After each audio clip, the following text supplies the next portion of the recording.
Welcome to the Conceive, Believe, and Achieve podcast. I'm your host, Sean Geris, and today we got a great guest. Today is a guest that I've been watching almost my entire life of wrestling, him and his brother, Greg. Yeah. This is Chris Woodcroft. Welcome to the show. Thank you, Sean. Appreciate it. Nice to be here. Glad to have you here. You have just recently appeared in the sport of wrestling again. I think you may have taken a little time off, but, I was watching Facebook and watching, social media, and then boom, you're up and around again in the sport of wrestling at a different capacity. You're not on the mats wrestling and battling these foes, but you're behind the scenes. What are you doing now? So I just took the role as the high performance director for Wrestling Canada Lutte February of last year. Mm-hmm. So I've been doing it for just over a year and a half. Mm-hmm. Great to be back on the national and international scene, trying to help our young athletes reach the podium. That's awesome. You know what? I was pretty excited to see that you're doing that. What does your job kind of entail? Because people see high performance director and they're like, scratch their head. Maybe they might have taken a look into, maybe somebody wanted to do your job and looked at it and went, "Oh, I don't want to do that." I have no idea what you do, but I have an idea. But let's tell the people out there. Yeah. So you're in charge of all the national programs. Mm-hmm. So the key part is the national senior program, which is our Olympic team, mm-hmm. Putting their yearly training plans together, both competition and training throughout the year. So international competitions, international training camps, our domestic camps and tournaments. A lot of policy work with regards to team selection, athlete assistance program, carding policies, substance abuse, doping policies, things like that. So it's a combination of policy writing, leading the national team. I'm the team leader for all the national senior events, but also setting up the programs for our next gen program, our under 23s or under 20s or under 17s. Kind of a coach of the coaches to a certain extent, and making sure we have all the plans in place for all the athletes. Nice. So that's it in a nutshell. In a nutshell. Yeah, that's my elevator speech for what I'm doing. Yeah, and what did you? What attracted you to this? So I obviously have been involved in wrestling my entire life. Gained so much of it as an athlete, and then when I left the sport and retired, I went into education, and I was a teacher for a long time in the Waterloo area for 17 years. While I was doing that, I was coaching a little bit at university, but primarily a high school coach. Mm-hmm. And then moved into administration for the last half of my career. And while I was still an administrator, I was still coaching. So I was coaching high school for 25 to 30 years. So I was always on the mat with the kids, always on the mat trying to help athletes move forward. And then when COVID hit, like everybody else, you kind of reassess things to a certain extent. Education was a very difficult time during COVID. Oh, yeah. And Wrestling Canada was going through a difficult time. A lot of safe sport issues were happening, and they lost a couple of high-performance directors for different reasons. And I received a couple of calls saying, listen, they're looking for a new high-performance director. What they needed was someone with a leadership experience and with a wrestling background. Wrestling is a unique culture, as we kind of only respect people that have gone through a combative sport to a certain extent. Yeah. So so it kind of fit my role. I was finished off as a superintendent in education, so you're dealing with a lot of people, and a lot of policy work. So it's a combination of leadership and with the wrestling background, it was kind of a perfect fit. Mm-hmm. So I threw my name and my hat in the ring. I felt here's an opportunity for me to give back on a different way at the national and international level. And if they wanted me, I am who I am. I was right up front with them. Okay, here's who I am. Here's who you're going to get. If you want me, I'd love to do it. If not, if you can find someone better, please take them. But I was fortunate enough to get the role, and I've been running for about a year and a half. It's been awesome. It's been you're really enjoying it. It's unbelievable. It's I am, and so to a certain extent, I am back on the mats with the athletes to a certain extent. So when I'm going to training camps and being able to kind of show what our experience and what we learn, and share some nuggets of information with them and try and help them reach their full potential. Yeah, and I don't think we touched on it in the introduction, but you are a 2-time Olympian, so you have that experience, right? Which Olympics did you? Yeah, so I had a long road. I was very fortunate. Kind of grew up in Hamilton. Went to Bishop Bryan High School, which is kind of a wrestling mega powerhouse or warehouse of wrestlers. Mm-hmm. When I first came on, right time, right place, and had a coach named Harry Mancini, who was kind of similar to your father, Harry Geris, where every weekend we'd be going somewhere. We'd load up the van, let's get going. So Harry was an icon in high school coaches for sure. And then I just stayed in Hamilton, very loyal to the Hamilton Wrestling Club, McMaster University. Mm-hmm. When I was in high school, my coach sent me to the Olympic trials in '84. Yeah. And I finished second, lost to Ray Takahashi, icon out of London. Oh, okay. Yeah. So just kind of my first glimpse of what national, international wrestling was about. And when Ray retired, I basically took over the weight class and was the number one guy for about 10 years. So I was fortunate. I went to a number of World Championships, Commonwealth Games, Pan Am Games. I was fortunate to go to the 88 Seoul Olympics, Seoul, Korea, and then my part of my pinnacle was the 92 Barcelona Olympics. So yeah, great. I'm very fortunate. Wonderful. Every one of my friends is still in the wrestling scene. Yeah. I'm very close friends with all of them still. So yeah. And speaking of Olympic Games, you have the Olympic trials coming up very, very soon. So are you a part of that too? Yeah. So yes, I am for sure. This is part of our national program. So it's actually next weekend in Edmonton, December 15th to the 17th. It's our national team selection. So if they win there, they have an opportunity to qualify the weight class and go to the Olympics. So this is kind of their first step. So yeah, so we're in Edmonton next weekend. Competition is a Friday, Saturday, Sunday tournament. The Friday, Saturday is the freestyle component in the women's wrestling. So men's freestyle, women's wrestling. And this will determine our number one wrestlers coming out of Canada, and then they move on to the next Olympic qualifier, which is in Mexico in the first weekend of March. It's called the Pan American Olympic Qualifier. They need to place top 2 at the Pan Ams to be able to qualify for the Olympic Games. So once they win the trials, I know the process, but just for people that are listening, once you win the trials, it doesn't guarantee you a spot on the Olympic team. That's correct. You still have to earn that spot by qualifying internationally. So for us, it's the Pan American Championships. It's an Olympic qualifier, it's called, Pan American Olympic Qualifier. And you need to place top 2 there to earn a spot at the Olympic Games. If you don't, you have one more shot. There's a last chance world qualifier in Istanbul, Turkey in the beginning of May. And that's your last shot. Top 3 from there for the entire world, basically, has the last 3 spots at the Olympics. And what does that ensure for us as Canadians? So for us, we're obviously hoping we have 12 athletes that are going to qualify in Edmonton to earn their own spot. 6 men, 6 women in freestyle. We'll have some Greco as well. But we're predominantly a freestyle nation. We'll bring those athletes down to Mexico. We're hoping to qualify as many as we can out of the 12 to earn their spots, and then they'll have their pathway to get to the Olympics. If they don't qualify, basically they have one more shot in May. So they'll take a break. They'll get ready for the May event, and then hopefully do well there to be able to qualify. So we're hoping to send as many as we can, obviously. Awesome.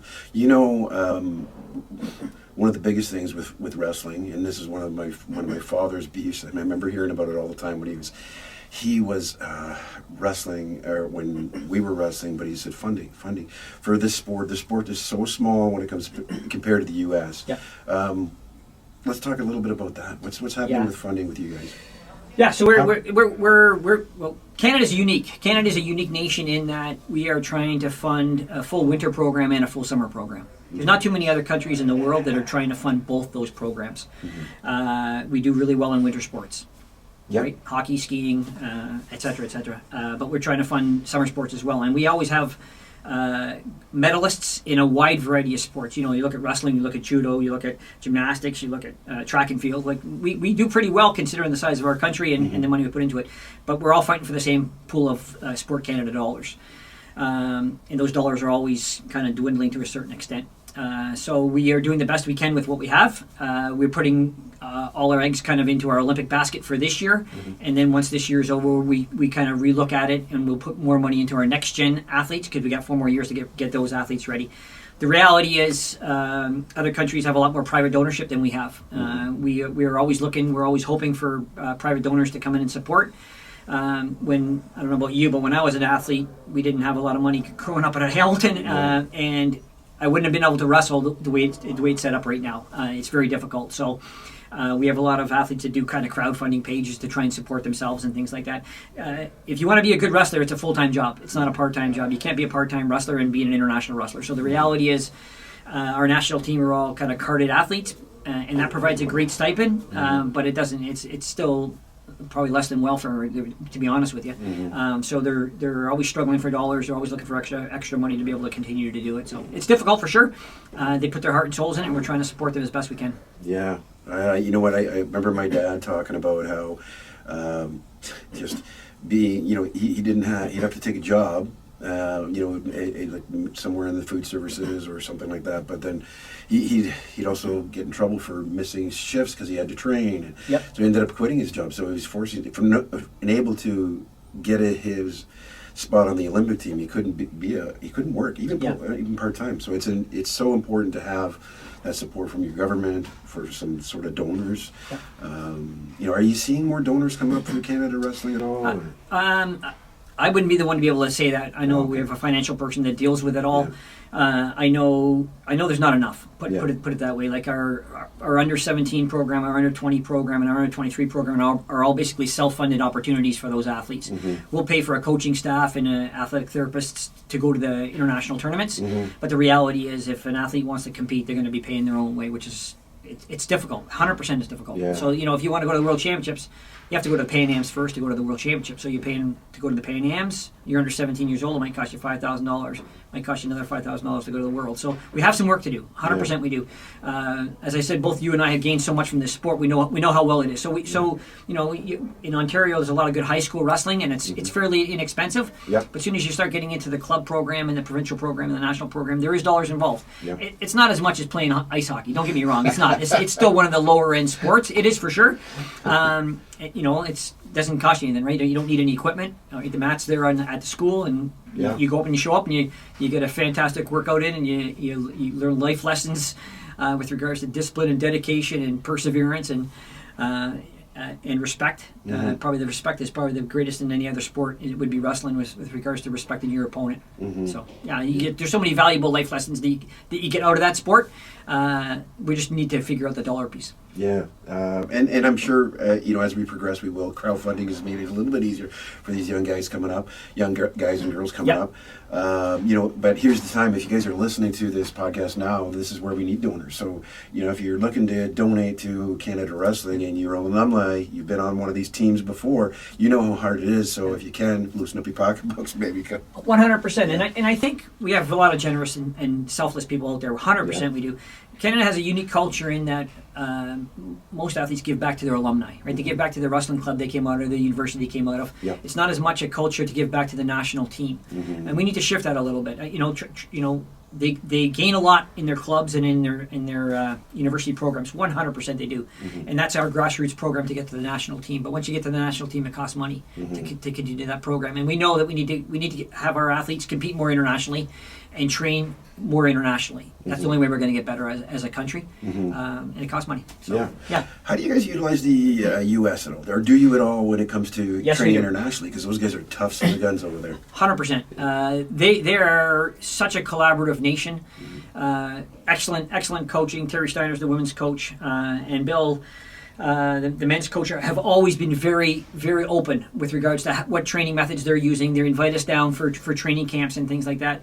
We have some clubs that take advantage of it more than others. The American system has kind of, their NCAA program used to be really locked out, and it's kind of opened up a lot more with regards to, they have regional training centers, which are freestyle. We wrestle freestyle. Their university system's a little bit different. It's collegiate, but it's similar. Wrestling's wrestling. And the regional training centers are very open to having athletes come down and train because it helps them. They know that, if we bring good athletes down there, it's going to help their partners as well. There's certain times of the year they're going to lock down, leading into the World Championships or Olympics. They'll probably lock the doors a little bit, but they're really friendly. They're very, very giving of their information, of their knowledge, of their ability to help us share. So I'll give you an easy example. One of our former national coaches, Tanya Verbeek, was a long time. She's now the assistant coach at Iowa University, University of Iowa Hawkeyes for the women's program, and we had a women's World Cup camp there last year. 15 nations. We got invited probably because of her and Terry Steiner, and we brought our national team and our next gen athletes down there. Fantastic opportunity for those. Yeah. You drive to, like your dad used to. Put them in put 15 people from the St. Catharines. I drove them there. Why not? 10 hours. Let's go. We'll get there and we'll get the benefit of a week training with the best in the world. So we need to take more advantage of those opportunities. Lots of clubs are doing a great job visiting national training centers in either Michigan or. You know what? I went to school down in the States, and the way they treat anybody, it's a hospitable nation. I guess some people don't think that. Maybe they have this preconceived, but once you get down there, they're some friendly people, and they want to help you. 100%. And wrestling's it's a small, tight community.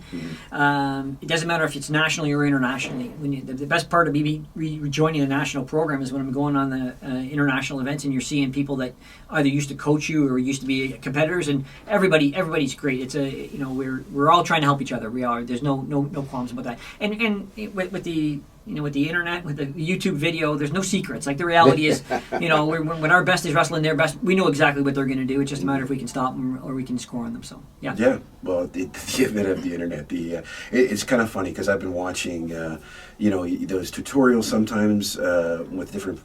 I coach football, I coach wrestling, but you'll get on there now, and then there's a technique on that Michigan State is using or Michigan is using for, their football wide receivers, and you're on there. You can see what's out there. So it's a great tool. We didn't have that when we were young. No, we did not. Yeah, we had those books. Yeah. Remember that you had to turn the pages and look, and there was drawings of the wrestlers. That's exactly right. But we always had some key coaches that knew they knew every wrestler inside and out, so they could always give you good instruction. But yeah, it's just.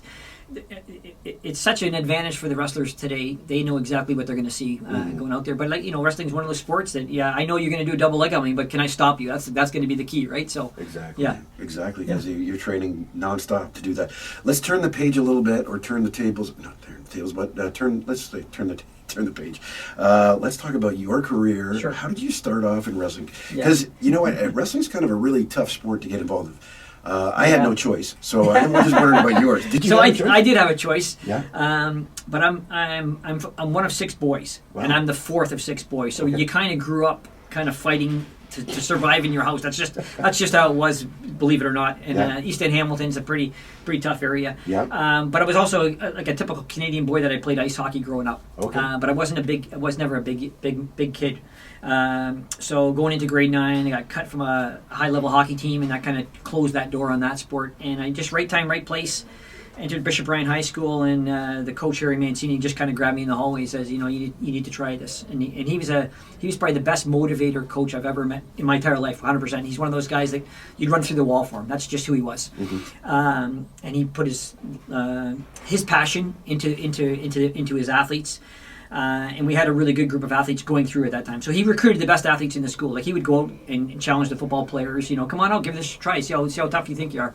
And we when I was going through the high school program, we were one of the top in the province. Oh yeah. So that's just and that kind of establishment has continued. Success breeds success. So right time, right place. And at the same time, though. A new coach started at McMaster University, a gentleman named Nick Cipriano, and he had just started there, and he had taken over the Hamilton Wrestling Club. Mm-hmm. So it was a perfect marriage in that once we finished our high school season, Harry encouraged us to go to the club. So we started wrestling 12 months a year rather than just a 4-month season. Mm-hmm. And that improved us leaps and bounds. So basically all the Bishop Bryan wrestlers started wrestling out of the Hamilton Wrestling Club. And I finished my high school career there and then moved on to McMaster University. Mm-hmm. And wrestled for McMaster for the 5 years, at the same time wrestling for Team Canada. So basically, as I said earlier, as Ray Takahashi retired, I kind of took over that weight class and grew into it. So I was very fortunate, wrestled for Team Canada for 10 years. Mm-hmm. Lots of great experiences. As I said, what you miss more than anything is the training in the training room and with your buddies. You don't miss the cut and weight. You don't miss the competitions as much, but you do miss hanging out with your buddies on a regular basis and giving it everything you got to kind of reach the podium. So I was very fortunate. Had a wonderful career. I probably could have went one more Olympic cycle. Mm-hmm. I chose not to because I had a younger brother, Greg, that was in that weight class. Mm-hmm. Actually, him and I competed a couple times in the national final, believe it or not. Wow! But I was the older brother. So older brother always wins, sort of, right? So yeah, that's kind of how it was. Yeah. But Greg was ready to take over, so I stepped aside. I had an opportunity to train with him, and he was our representative at the '96 Olympics as well. Yeah. So. That's a pretty cool story, man. I got to tell you, some brothers would, especially that killer mindset. They say, no, I'm not stepping aside. You got to beat me. Yeah. But no, that's awesome. Yeah. And he made the team. Yeah. He was number 2 in '94 and '95, and then he won the Olympic trials and qualified at the Pan American Championships and represented Team Canada at the '96 Atlanta Games, and believe it or not, both of us had the top finish at the Olympics for ourselves. I finished 8th in '92, and he finished 8th in '96, and we kind of matched each other, which is kind of pretty cool. So you got bragging rights. Nobody topped each other. That's right. That's right. None of the parents can say that's my favorite, right?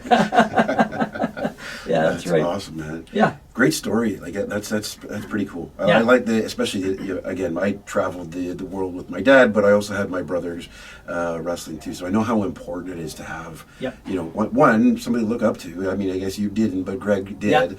And for me, it was just it's just the reason I joined this sport. I actually quit for a little bit. Well, maybe a year. Of course, my dad was pissed off, but then I saw my brother doing so. I'm like, geez, I better pick up where because I was in grade 9, I think it was, and everybody's going, hey, little Geris, are you gonna wrestle? And I'm like, no. That was Greg's response too. Oh yeah. Yeah, going into high school, Greg didn't play a lot of sports. Coming up to high school, he loved fishing. Mm-hmm. Right, he loved playing chess. Yeah. He was bound and bent he wasn't going to wrestle, but when you walked into the Bishop Ryan hallways, the wrestlers wouldn't let you not wrestle. That's just what it was. So so he had I think probably a difficult grade 9 year, but after that he excelled at it. And once you're good at something, you enjoy it more, right? That's like anything. Yeah, you know what he came down to. My dad used to take wrestlers from all over the province down to Arizona, California, and I believe he was on one of our Arizona trips. Yep. And I remember him. He was a good-looking fella. Yeah. And we were wrestling at these high schools, and the high schools were packed. Of course, down in the States, it's a little different, right? You can get the auditorium sold out. There's a Canadian, and they said the Canadian national team. We're a team from Ontario, right? Yep. And Greg gets on the mat, and the girls just went nuts, right? I'm like, what? I want that to happen to me. Come on. Yeah, he was always the better-looking brother for sure. 100% he was. Definitely. He loved those trips with your dad. And we need to do more of those things now. That's the reality. Is we need to get our athletes on the mats more often in the States. Knowing that we can compete at the level. We have some phenomenal athletes. Like we really do. We just have to make sure they get exposed to a greater extent. And your dad did a great job. He was so open. I remember my dad, so we're from Hamilton, I remember my dad driving my brother to London to meet him, at the White Oaks Mall and pick him up and get a van and get going. Your dad is one of those rare individuals. He really is. And as I said, my coach, Harry Mancini, is one of those as well. We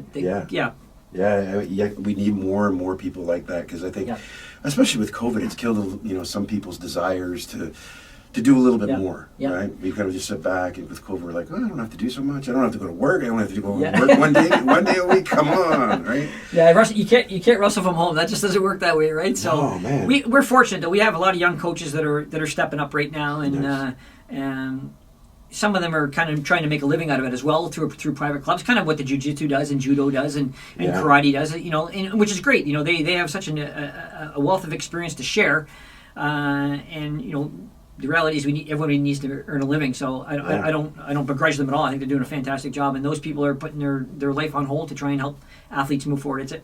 Coaching is a very selfless job. You've coached a long time. You don't get back what you put into it. You never do. That's the reality. Mm-hmm. But you're doing it to try and help the next generation of people, and we have a lot of people that are willing to do that as well. Yeah, one of the things I saw, and I don't mean to talk about my dad so much, but at his funeral, the lineup that people were coming through, there was hundreds and hundreds of people, but one that really stuck with me was, it was actually a gentleman, Halls Huggins. It was his parents. They showed up, and they said, I just want to thank you and the family for making the sacrifices so that your dad could make the sacrifices for our young kid.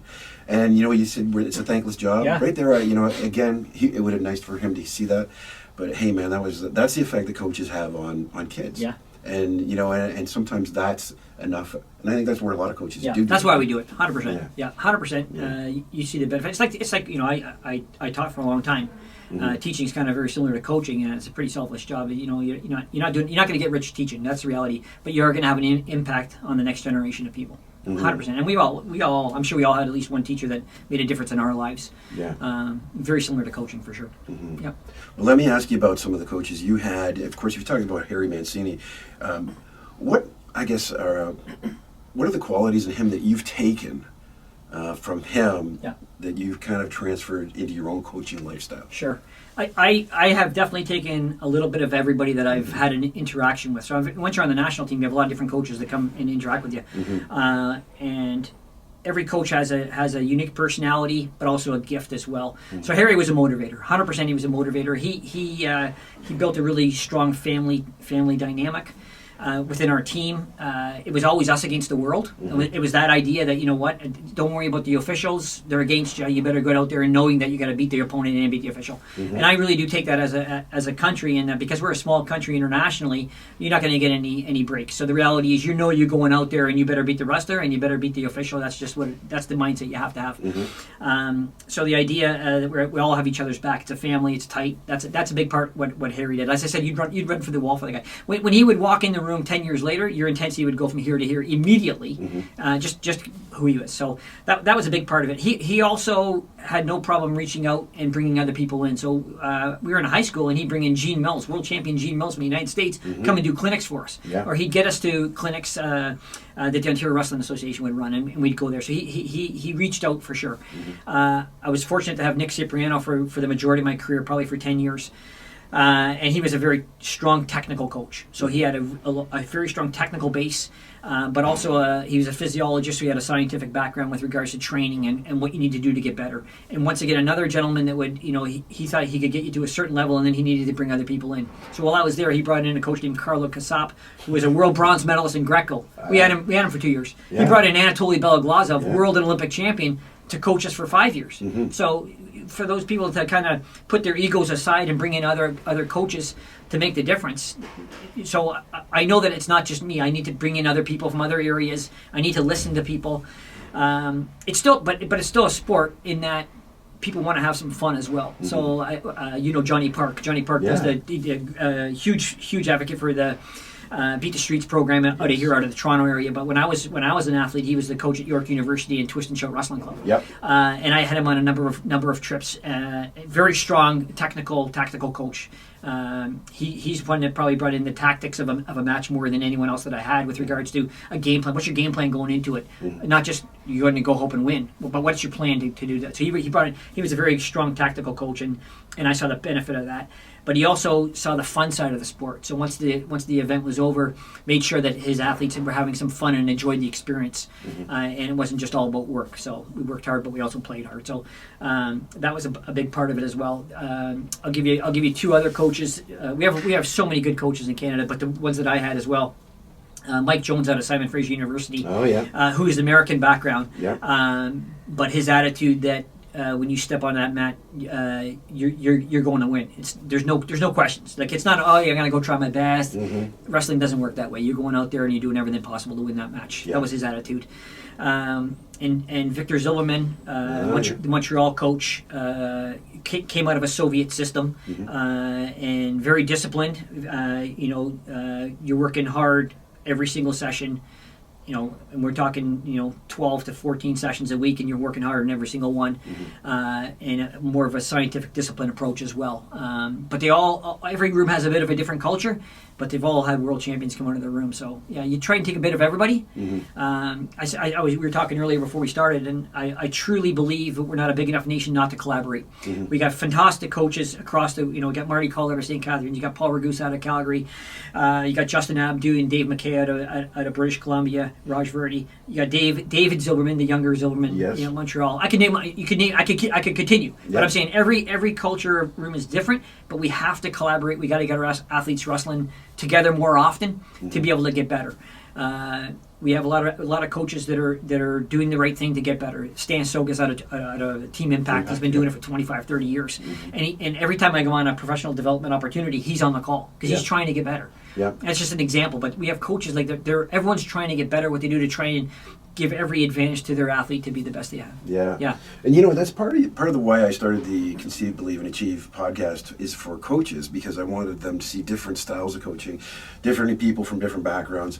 I've been on a journey of kind of just building myself as a coach, and in the process I've entered into the sport of swimming. You'd never think that I would be. I saw your eyes go, what the hell? No, I don't swim, but I've been exposed to the University of Michigan's coach, Jim Richardson, who I've done two podcasts with, actually, and his philosophy and how he treats his swimmers, how he treats his athletes. He sends me books, he sends me, lesson plans, stuff like that, and articles to read, and it's just amazing to have support from other coaches to build on from there. Yeah. So I like it when I hear about, you said Stan Zogas, attending every one of the webinars or whatever. You're building yourself to become a better person, whoever you are, and then in turn you're going to be affecting other people's lives. So I like hearing stuff like that, because I think as coaches, as you can't wrestle anymore because we're getting old. Yeah. But we're trying, I think, especially in wrestling, wrestling has been going on for centuries and centuries and centuries. You think, okay, so how much new is there to learn? But there actually is a lot to learn, to continue to learn, not just with the technical part, but with the sports science part. Like we have a performance analysis that's analyzing what's the best way to to hit a sweep single, things like that. With regards to dietitian and nutrition, we know it's a weight class sport, so what's the best way to get that athlete on weight? What's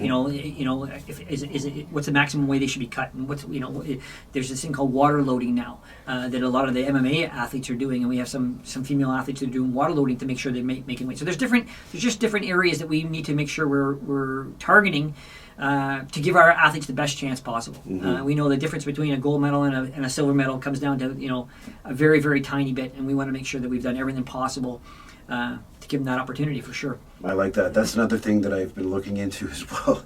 There's a fellow by the name of Vern Gambetta. Probably haven't heard his name.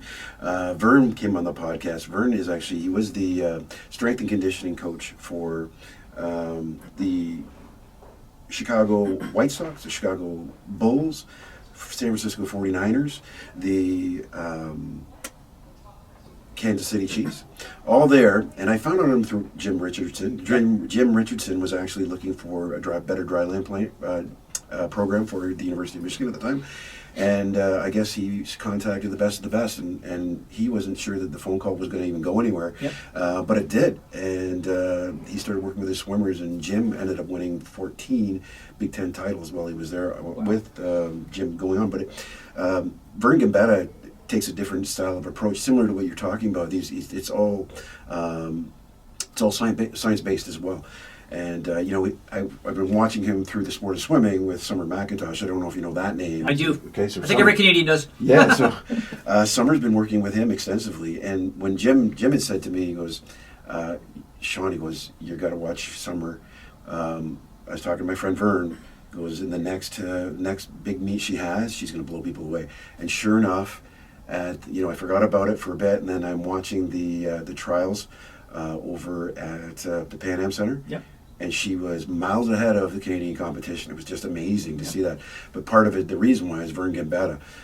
If you ever get a chance to check out his stuff, or even if you want to contact him, he's always open. We didn't have that before. No, we always tried to get stronger. Like we did a lot of ropes, a lot of chin-ups, a lot of dips, things like that.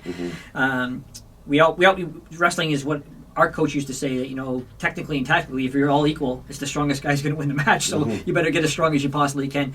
But there's right ways to do it. And we know there's benefits. The benefits, if you're doing it the right way, is fantastic. So with regards to physiology and diet and strength and conditioning and mental performance, and there's just so many pieces to make a world-class athlete. That's why these athletes are so rare. Like the reality is, everybody has a little bit of this and a little bit of that. But for those athletes that have all of it, they're pretty rare, pretty special for sure.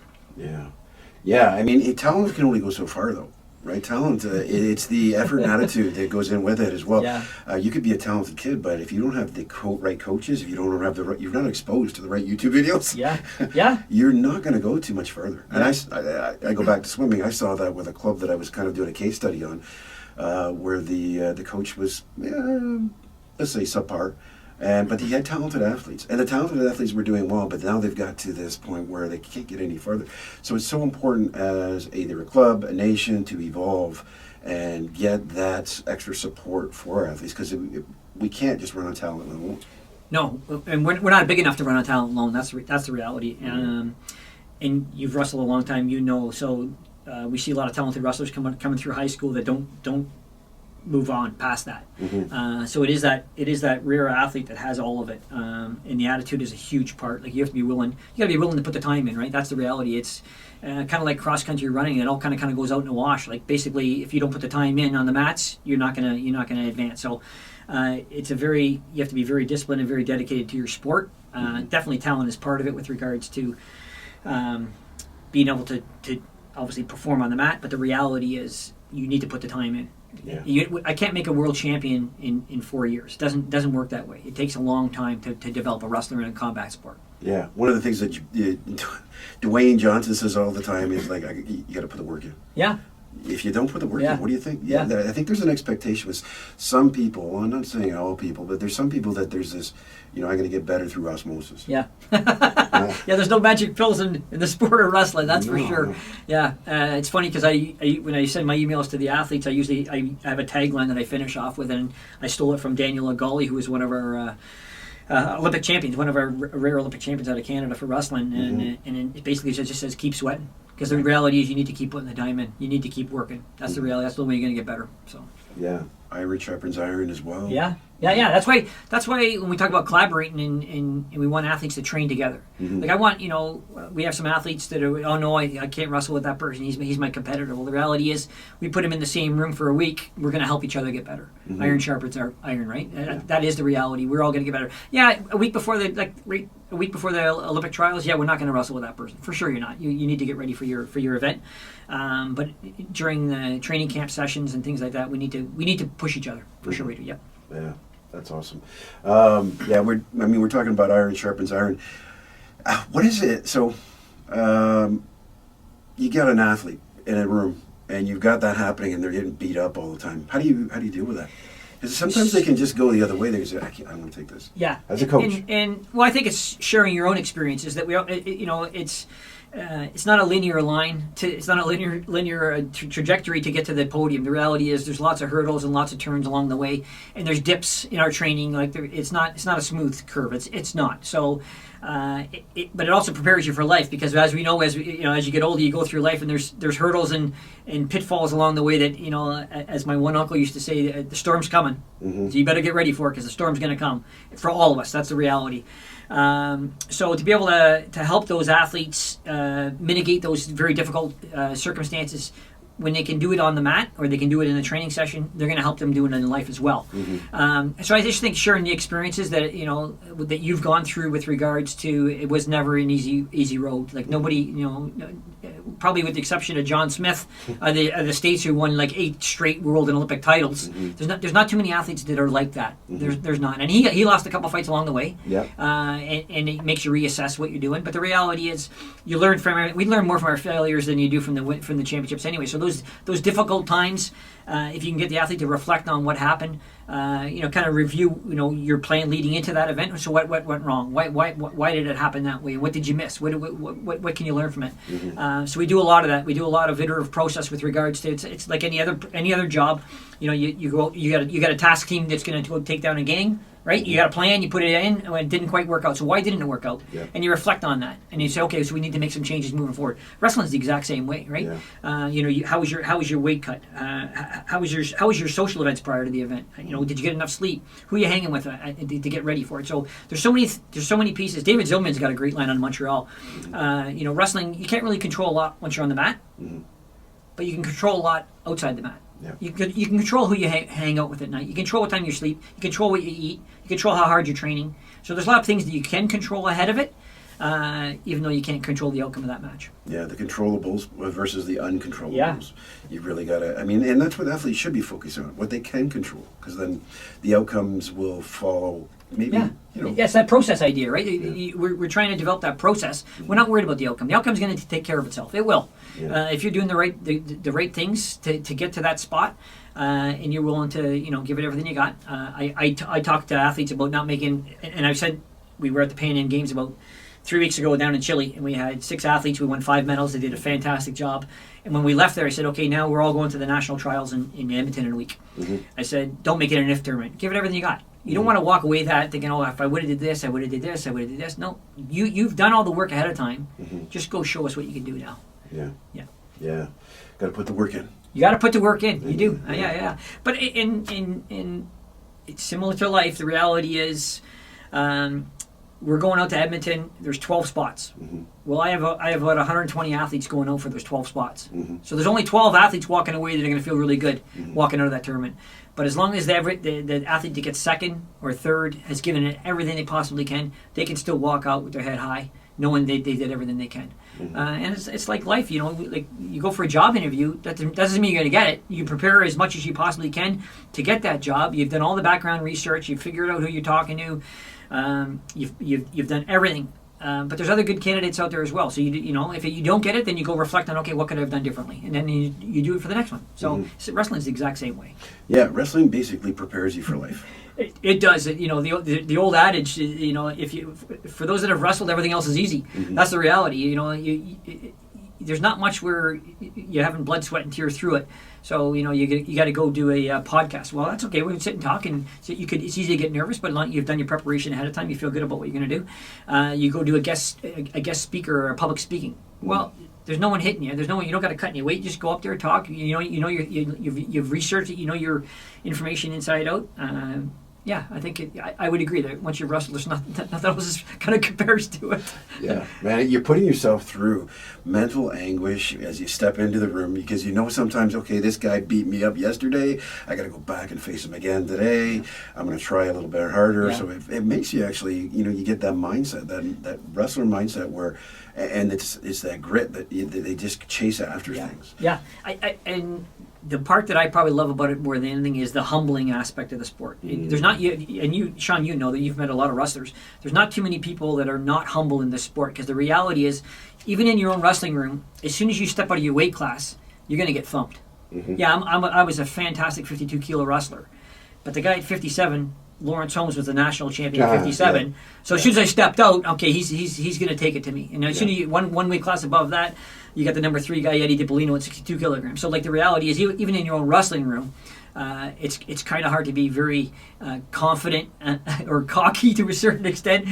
When as soon as you step out of your weight class, you're going to get thumped. So that's what's great about our sport for sure. Yeah, you know, I've watched the UFC. Growing up, I watched the UFC, and there's a few guys that I used to wrestle against that, you know, that were in their high level, and you know, guys like Randy Couture and Dan Henderson.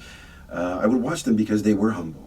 Yeah. Nowadays, and I turn that crap on, I probably haven't watched one in about 10 years because I cannot stand the attitudes from some of the athletes. And I get it, they're trying to sell tickets, but as a wrestler, to know that, you know, every time you step in on that mat, you know, you respect the individual, but then you prove it through your actions, not through your mouth. Yeah.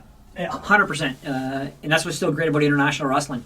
The respect that the opponents have for each other. My favorite story is I was at the Olympics in '88, and the Olympic final was between Russia and the Iran. Okay. Two countries that probably don't like each other too much, but the reality is the Russian was Sergei Beloglazov, Michigan coach. You're the Michigan coach. Yeah. And after the match, so Sergei beat the Iranian in the final. He probably beat him 8-0. The Iranian put Sergei on his shoulders and marched him around the room for everyone to see. Oh, wow. That he respected his opponent to that extent and honored what he did. Yeah. And that doesn't happen too often for sure in the sport, but the reality is we have to shake hands before the match. You have to shake hands after the match. You have to shake hands with the coaches. And everybody, it's a combative sport. You're giving everything you possibly can on the mat, but the high level of respect once you're finished, it's amazing. It really is. Yeah. So yeah, I'm sure the UFC guys are trying to sell. That's a big part of it, and they've done a great job. You know, Dana White's done a great job with putting his business plan together and selling it for sure. That's not who we are. That's the hardest part for us. Is that we're not humble, especially Canadians. It's very difficult for us to sit and talk about ourselves. Like it really is. Yeah. And we say sorry to everything. Yeah, 100% right. Yeah, that's for sure. Yeah, you know, and again, I like guys like Randy. I enjoyed watching, but that's with that model there that they have, where they just produce the big mouths. I mean, they did it with Randy. They did it with Dan. These guys weren't jerks. Yeah. So I mean, just for me, it turned me off the entire sport.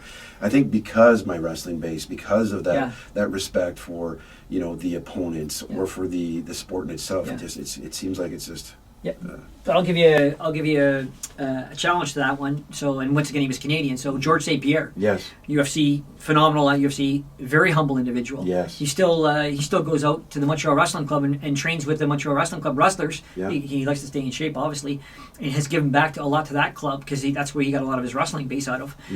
But a very humble gentleman, very giving, he would sit down and talk to you in a heartbeat. That's just who he is. Just a very nice gentleman. Yeah, and I heard he didn't come out. We had him as the the ambassador for the under 23 national championships. It was in Laval, Quebec. Laval, the suburb of Montreal. So he came out and was the ambassador for it, and it was just great opportunity for him to give back to a sport that's given him so much too. Yeah. I heard he actually came back and gave Vitor Zimmerman his championship belt after one of those fights he did. Yes, it's in the room. He's got it in the room. Yeah. Nice picture, and just a nice gentleman, right? Like once again, combat. You come out of a combat sport, it's kind of hard not to be. Yeah, that's awesome. Yeah. Oh man, so your journey through wrestling, we've talked about how you got there. We tell you and then now you're in the office, you're pen to paper again. Are you retired from? So yes, I am. Before I took this role, I did over 30 years in education. 17 as a teacher.